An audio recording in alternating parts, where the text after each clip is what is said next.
Good evening, everyone. I hope you can hear me all right.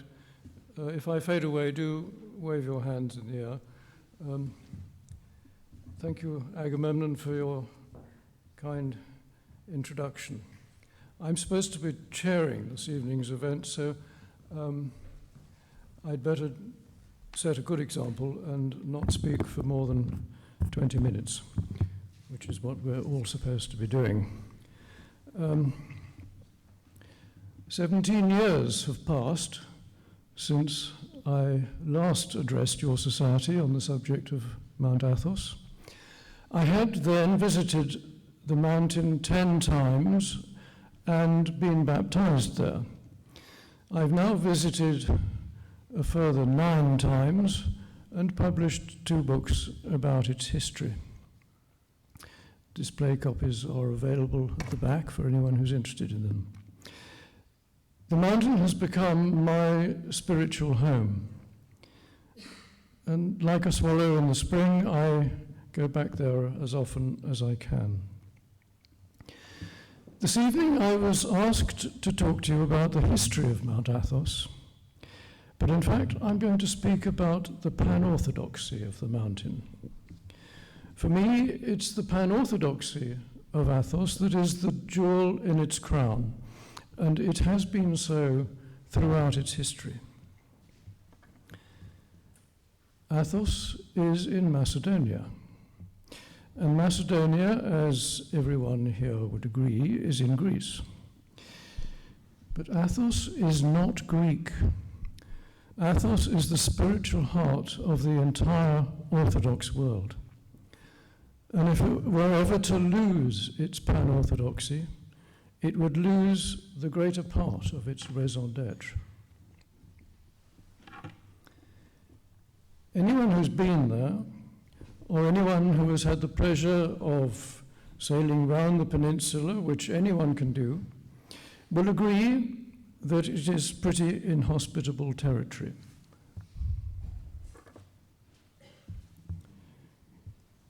The further south you go down its coast, the rockier it gets, until at the southern tip, the mountain itself suddenly springs up out of the sea to a height of just over 2,000 meters.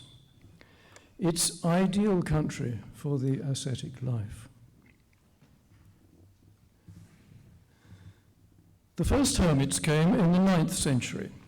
They lived in caves or built themselves rudimentary huts, often overlooking the sea, like these at Carillia. Some of them are still there. They live amazingly austere lives, devoting themselves to prayer and scratching a meager diet from the infertile soil. Not all the hermits live in such vertiginous locations. This is a cell probably inhabited by a small group of monks in rather pleasing countryside, with its own olive grove at the foot of the mountain itself. Many monks still live in situations like this. They don't all live in the monasteries.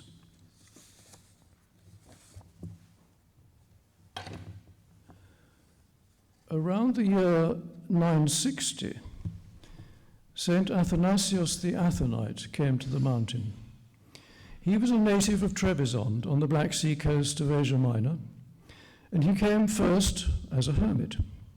But he was a charismatic character and was already a friend of Nikephoros Phokas, the future emperor, who wanted his company on an expedition to liberate Crete from Arab pirates.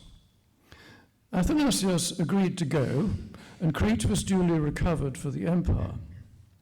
And on the strength of their Cretan spoils, the 2 men planned to found a monastery, and Nikephoros agreed to become a monk. Athanasius returned to Athos and started to build. But instead of a collection of cells of the sort that already existed on the mountain, what he built was this, the Great Lavra, a massive Cenobitic monastery, a bit like the Studios monastery in Constantinople. Inside, a protecting circuit of high walls. Nothing of the sort had ever existed on Athos before. He equipped the monastery with a splendid church, which still stands. The church was completed in the year 963, and that date has been associated ever since with the foundation of the monastery. So, for example, it was in 1963 that celebrations were held for the millennium of Athos. Also in that year, 963, Nikephoros was crowned emperor, thus breaking his agreement to become a monk. But he continued to support the monastery with gifts not only of money, but of relics and a generous annuity to secure its future. Athanasius also built a refectory for his brotherhood, which is behind this painted facade, and still contains its original marble-topped tables. Now, with a church and a refectory, the fathers had somewhere to worship together and somewhere to eat together, which gave them the basic facilities for a cenobitic or common lifestyle. The monastery flourished, and by the end of the decade, the 960s that is, it had a brotherhood of 120 monks.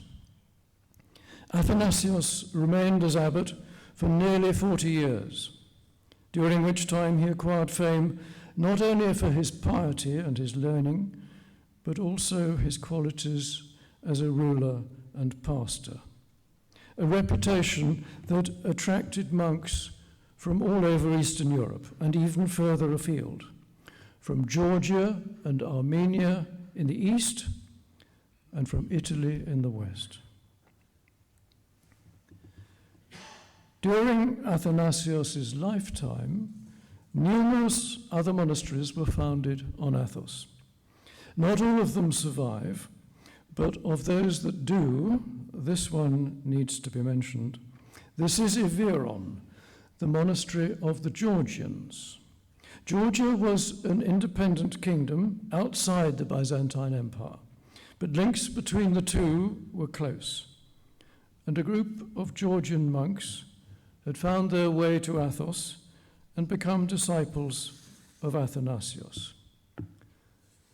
In return for services to the emperor in war, the Georgians were granted generous sums of money, as well as land on Athos, suitable for the foundation of a monastery. And this is the result. The monastery was equipped with a large church, which stands in the middle of the courtyard, and a refectory. This is not the original one, of course, as well as a library, which still houses one of the richest collections on the mountain today.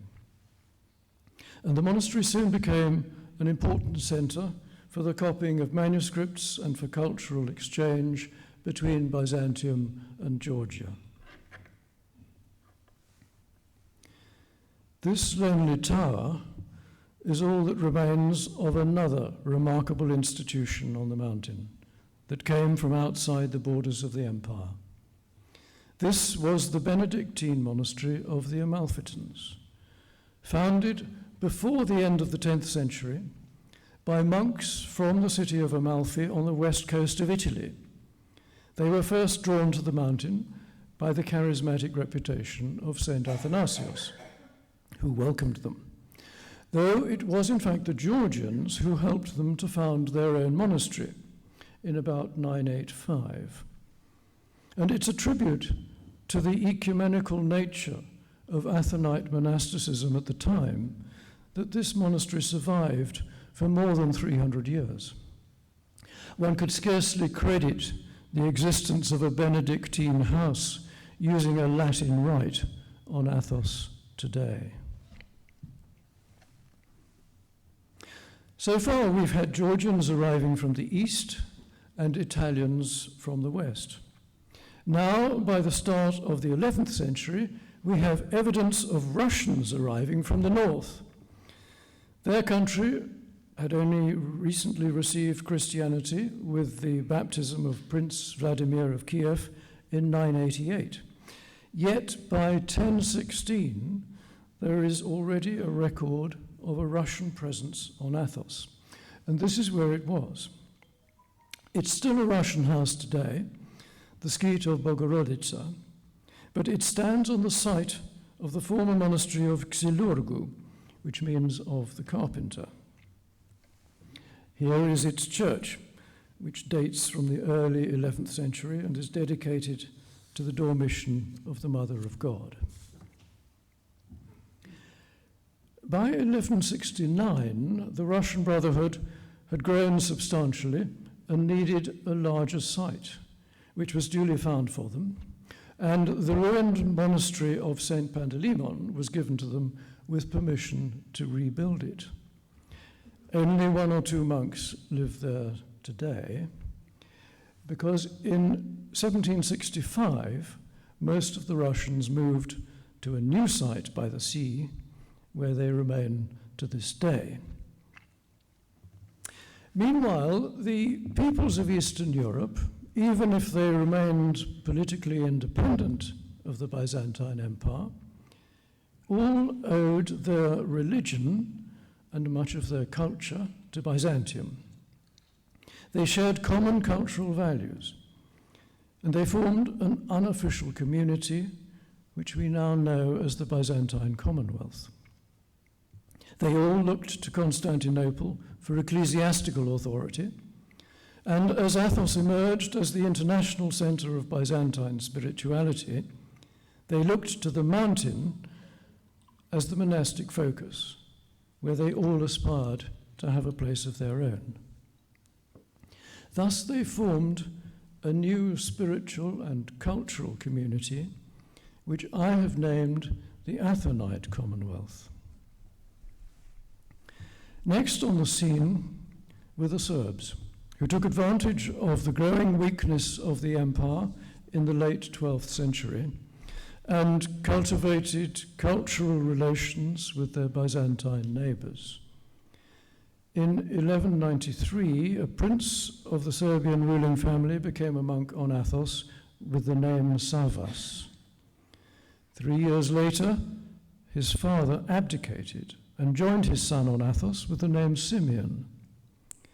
And in 1198, the two of them, Savas and Simeon, were granted ownership of a derelict Greek monastery, and together they founded the new Cenobitic monastery of Hilandar, which you see here.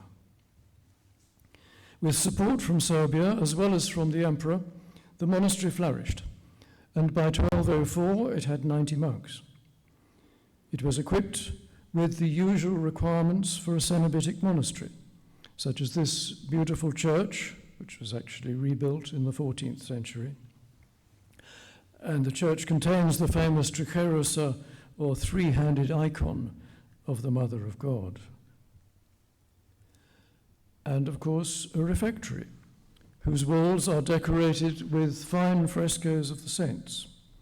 Hilandar Monastery is much loved by the Serbs and holds a central place in Serbian cultural memory.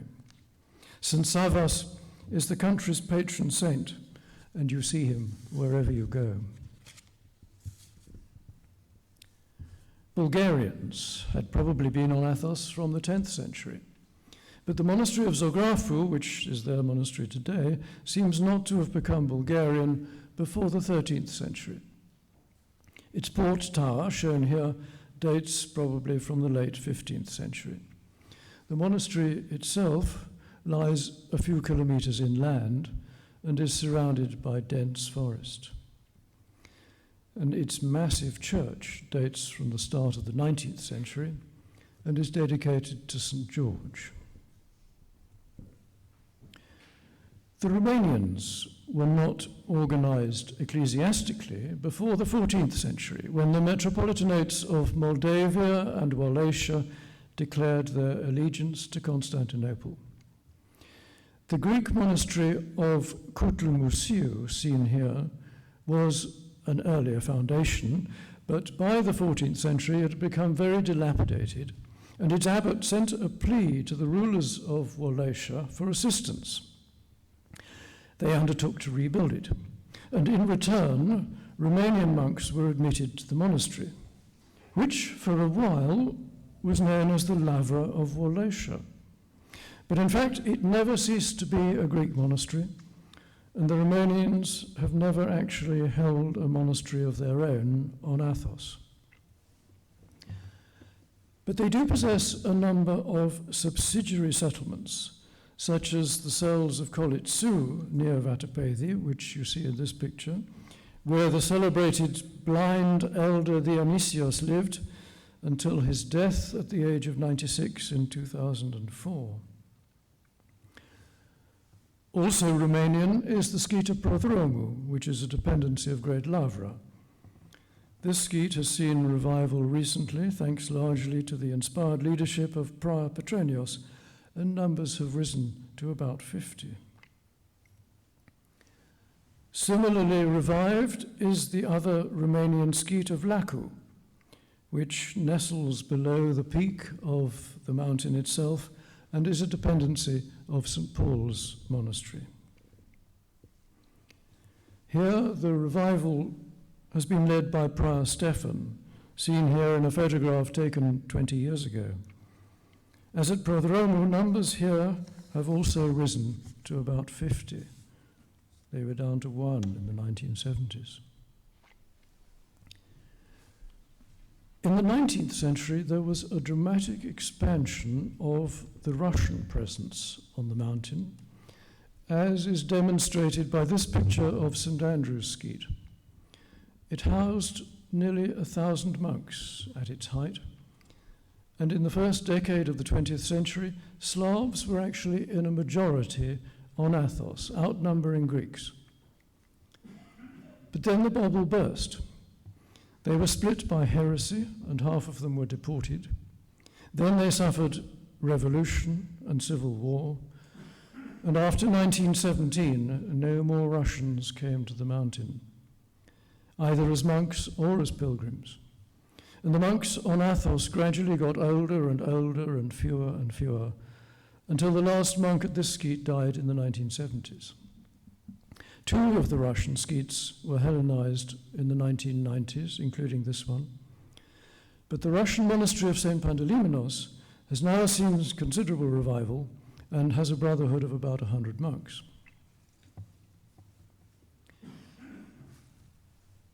In 1912, Athos was finally liberated from the Ottoman Empire, and here is the Holy Epistasia, or governing body of the mountain, for that year, proudly guarded for the first time by Greek Evzones. Athos continued to produce holy men throughout the 20th century, and still does so today. Here, for example, is the celebrated hermit of Karulia, the Russian Father Nikon, who died in 1963. Now, this is a brand new fresco at Kolitsou, which I saw for the first time this year, and which shows some of the greatest new saints of Athos. From the left, you see portrayed, first of all, Saint Silouan, the great Russian elder who's revered throughout Russia today. Then Saint Porphyrios of Kafsakolivia, famous for his gifts of spiritual discernment, who was canonized as recently as 2013. Then Saint Paisios, who was canonized by the Ecumenical Patriarchate only 3 years ago, and whose icon you see everywhere in Greece today. And then St. Gideon of Karakalou, the new martyr. That's a brand new fresco just put up in the Romanian cells at Kolitsou.